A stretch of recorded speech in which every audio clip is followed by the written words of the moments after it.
Chapter 6. Tobias Gregson shows what he can do. The papers next day were full of the Brixton mystery, as they termed it. Each had a long account of the affair, and some had leaders upon it in addition. There was some information in them which was new to me.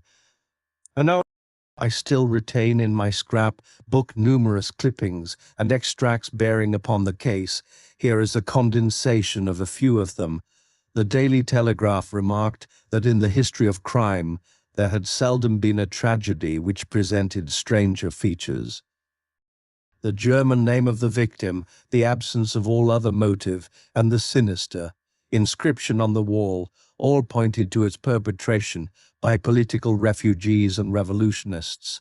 The socialists had many branches in America, and the deceased had no doubt infringed their unwritten laws and been tracked down by them. After alluding airily to the Wimgericht, Aquatofana, Arbonari, the Marchioness de Brenvilliers, the Darwinian theory, the principles of Malthus, and the Ratcliffe highway murders, the article concluded by admonishing the government and advocating a closer watch over foreigners in England. The Standard commented upon the fact that lawless outrages of the sort usually occurred under a liberal administration. They arose from the unsettling of the minds of the masses and the consequent weakening of all authority. The deceased was an American gentleman who had been residing for some weeks in the metropolis. He had stayed at the boarding house of Madame Charpentier in Torquay Terrace, Camberwell. He was accompanied in his travels by his private secretary, Mr. Joseph Stangerson. The two bade adieu to their landlady upon Tuesday, the 4th inst., and departed to Euston Station with the avowed intention of catching the Liverpool express. They were afterwards seen together upon the platform. Nothing more is known of them until Mr. Drebber's body was, as recorded, discovered in an empty house in the Brixton Road, many miles from Euston. How he came there, or how he met his fate, are questions which are still involved in mystery. Nothing is known of the whereabouts of Stangerson. We are glad to learn that Mr. Lestrade and Mr. Gregson of Scotland Yard are both engaged upon the case, and it is confidently anticipated that these well-known officers will speedily throw light upon the matter. The Daily News observed that there was no doubt as to the crime being a political one. The despotism and hatred of liberalism which animated the continental governments had had the effect of driving to our shores a number of men who might have made excellent citizens were they not soured by the recollection of all that they had undergone. Among these men there was a stringent code of honor, any infringement of which was punished by death. Every effort should be made to find the secretary, Stangerson, and to ascertain some particulars of the habits of the deceased. A great step had been gained by the discovery of the address of the house at which he had boarded, a result which was entirely due to the acuteness and energy of Mr. Gregson of Scotland Yard. And Sherlock Holmes and I read these notices over together at breakfast, and they appeared to afford him considerable amusement. I told you that whatever happened, Lestrade and Gregson would be sure to score. That depends on how it turns out. Oh, bless you, it doesn't matter in the least. If the man is caught, it will be on account of their exertions. If he escapes, it will be in spite of their exertions. It's heads I win and tails you lose. Whatever they do, they will have followers. On sot trouve toujours un plus sot qui l'admire. What on earth is this? I cried, for at this moment there came the pattering of many steps in the hall and on the stairs, accompanied by audible expressions of disgust upon the part of our landlady. "It's the Baker Street division of the detective police force," said my companion gravely. And as he spoke there rushed into the room half a dozen of the dirtiest and most ragged street Arabs that ever I clapped eyes on. "Tension," cried Holmes in a sharp tone, and the 6 dirty little scoundrels stood in a line like so many disreputable statuettes. "And in future you shall send up Wiggins alone to report, and the rest of you must wait in the street. Have you found it, Wiggins?" "No, sir, we hain't," said one of the youths. "I hardly expected you would. You must keep on until you do. Here are your wages." He handed each of them a shilling. "Now off you go, and come back with a better report next time." He waved his hand, and they scampered away downstairs like so many rats, and we heard their shrill voices next moment in the street. "There's more work to be got out of one of those little beggars than out of a dozen of the force," Holmes remarked. "The mere sight of an official-looking person seals men's lips. These youngsters, however, go everywhere and hear everything. They are as sharp as needles, too. All they want is organization." "Is it on this Brixton case that you are employing them?" I asked. "Yes. There is a point which I wish to ascertain. It is merely a matter of time. Hullo, we are going to hear some news now with a vengeance. Here is Gregson coming down the road, with beatitude written upon every feature of his face. Bound for us, I know. Yes, he is stopping. There he is." There was a violent peal at the bell, and in a few seconds the fair Herr Detective came up the stairs 3 steps at a time and burst into our sitting room. "My dear fellow," he cried, wringing Holmes' unresponsive hand, "congratulate me. I have made the whole thing as clear as day." A shade of anxiety seemed to me to cross my companion's expressive face. "Do you mean that you are on the right track?" he asked. "The right track? Why, sir, we have the man under lock and key, and his name is Arthur Charpentier, sub-lieutenant in Her Majesty's Navy," cried Gregson, pompously rubbing his fat hands and inflating his chest. Sherlock Holmes gave a sigh of relief and relaxed into a smile. "Take a seat and try one of these cigars," he said. "We are anxious to know how you managed it. Will you have some whiskey and water?" "I don't mind if I do," the detective answered. "The tremendous exertions which I have gone through during the last day or two have worn me out, not so much bodily exertion, you understand, as the strain upon the mind. You will appreciate that, Mr. Sherlock Holmes, for we are both brain workers." "You do me too much honor," said Holmes gravely. "Let us hear how you arrived at this most gratifying result." The detective seated himself in the armchair and puffed complacently at his cigar. Then suddenly he slapped his thigh in a paroxysm of amusement. "The fun of it is," he cried, that fool Lestrade, who thinks himself so smart, has gone off upon the wrong track altogether. He is after the Secretary Stangerson, who had no more to do with the crime than the babe unborn. I have no doubt that he has caught him by this time." The idea tickled Gregson so much that he laughed until he choked. "And how did you get your clue?" "Ah, I'll tell you all about it, of course, Dr. Watson. This is strictly between ourselves. The first difficulty which we had to contend with was the finding of this American's antecedents. Some people would have waited until their advertisements were answered, or until parties came forward and volunteered information. That is not Tobias Gregson's way of going to work. You remember the hat beside the dead man?" "Yes," said Holmes, "by John Underwood and Sons, 129 Camberwell Road." Gregson looked quite crestfallen. "I had no idea that you noticed that," he said. "Have you been there?" "No, Herr," cried Gregson, in a relieved voice. "You should never neglect a chance, however small it may seem, to a great mind." "Nothing is little," remarked Holmes, sententiously. "Well, I went to Underwood and asked him if he had sold a hat of that size and description. He looked over his books and came on it at once.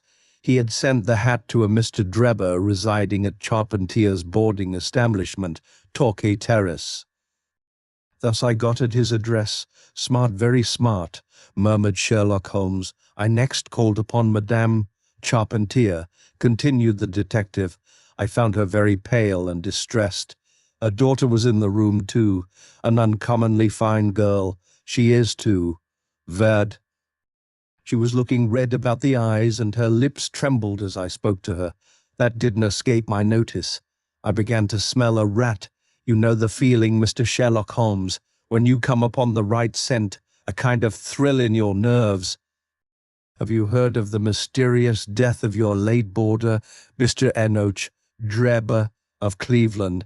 I asked. Her mother nodded. She didn't seem able to get out a word. The daughter burst into tears. I felt more than ever that these people knew something of the matter. At what o'clock did Mr. Drebber leave your house for the train? I asked. At 8 o'clock, she said, gulping in her throat to keep down her agitation. His secretary, Mr. Stangerson, said that there were two trains, one at 9:15 and one at 11. He was to catch the first. And was that the last which you saw of him? A terrible change came over the woman's face as I asked the question. Her features turned perfectly livid.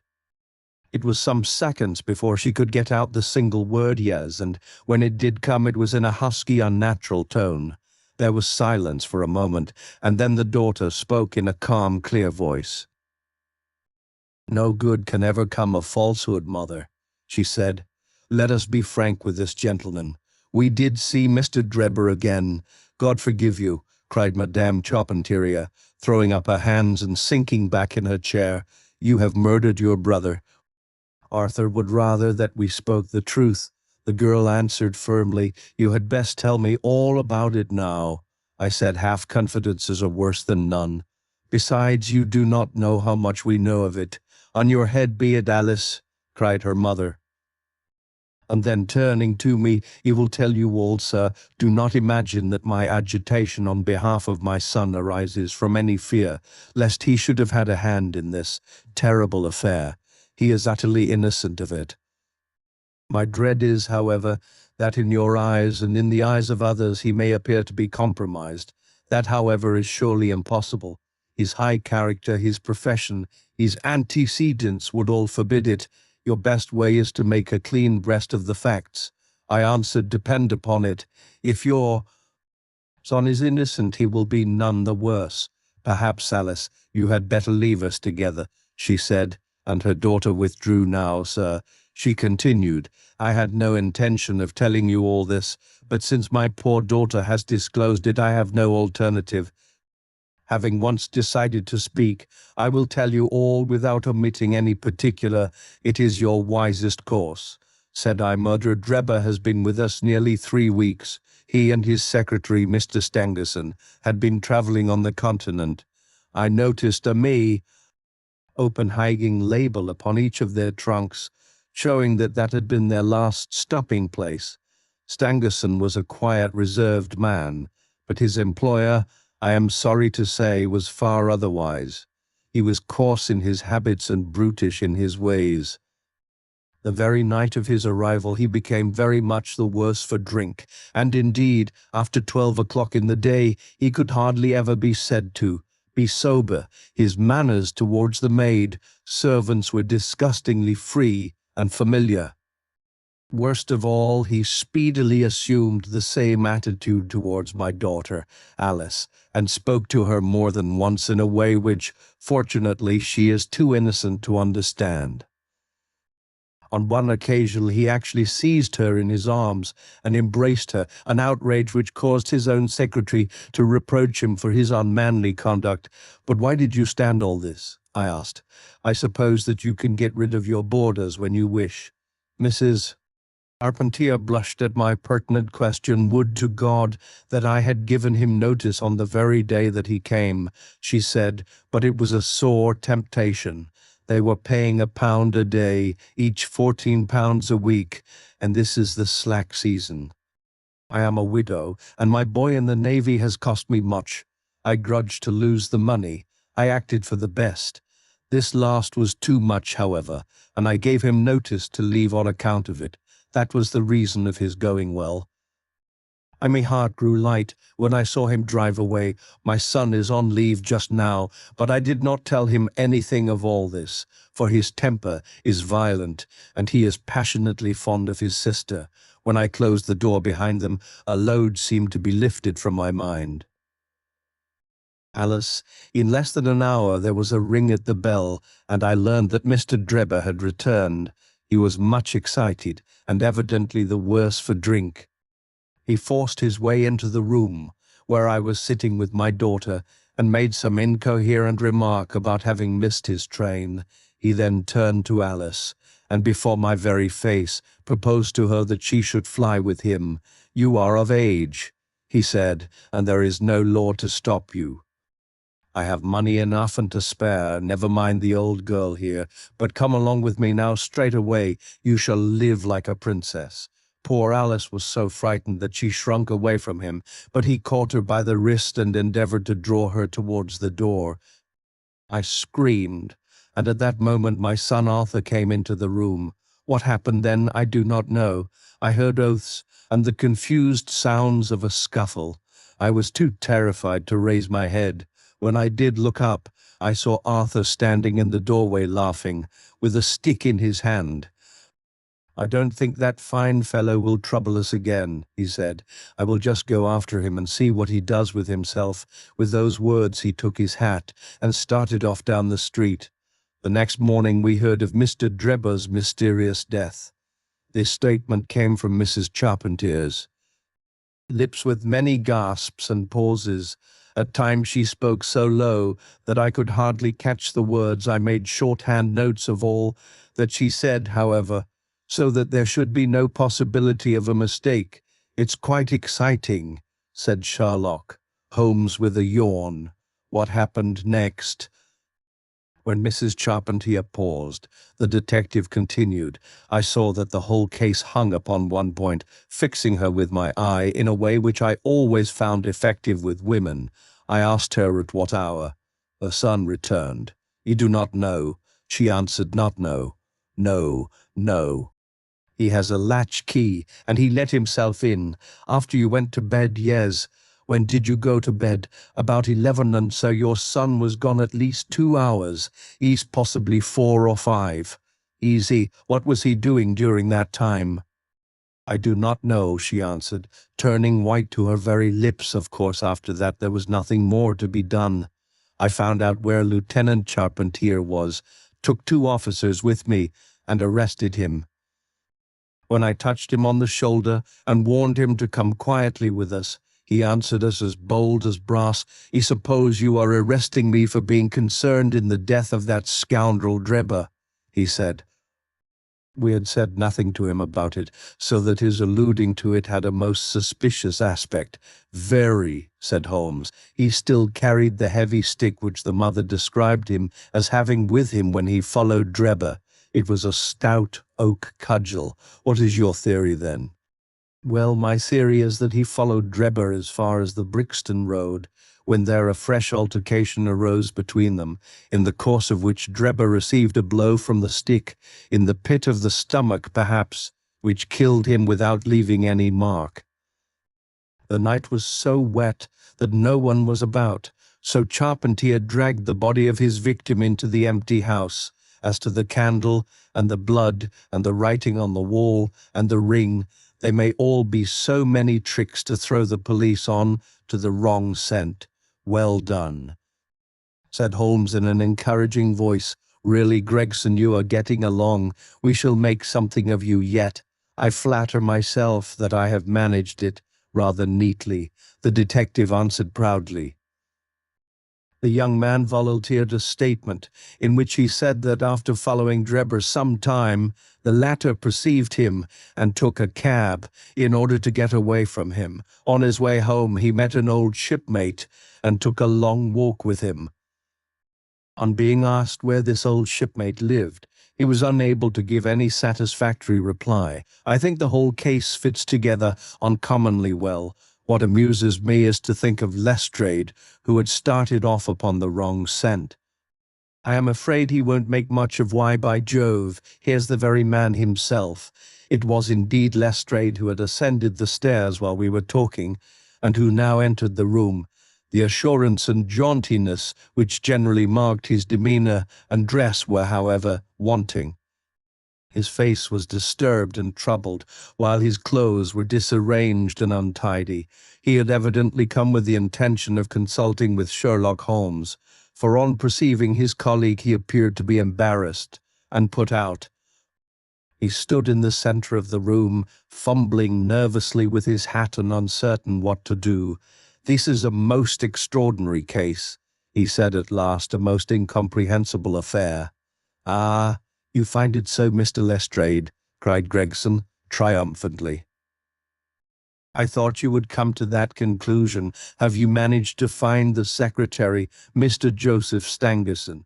"The secretary, Mr. Joseph Stangerson," said Lestrade gravely, "was murdered at Halliday's private hotel about 6 o'clock this morning.